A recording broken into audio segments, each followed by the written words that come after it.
resolve health crisis speedily. We are concerned that the country is going through a serious health crisis. The transition from the National Health Insurance Fund to the Social Health Insurance Fund is extremely slow and not well understood. As a result, many patients are suffering greatly as health facilities quietly decline to treat them based on the SHIF. We call upon the government to speed up the transition and to especially undertake widespread civic education on the same. We are saddened by images of the sick remaining unattended in public health care facilities due to the ongoing doctor strike. We call upon all county governments across the country to hold meaningful dialogue with the doctors and other medics to resolve the emerging crisis due to strikes. Fight corruption. National Ethics and Corruption Survey Report 2023 has sadly shown that corruption is growing at 70% and has continued to grow at an alarming rate.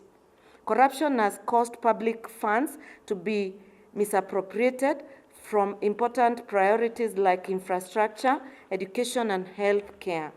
Corruption has greatly eroded institutional integrity, reducing public trust in government and dampening political legitimacy. It has exacerbated inequality and poverty by allowing the dishonest accumulation of wealth and power at the expense of the broader population. Corruption has been the major enabling factor for a culture of impunity and crimes. At its core, corruption is a violation of human rights, denying citizens their rightful share of public services and resources while privileging the connected few over society's greater goods.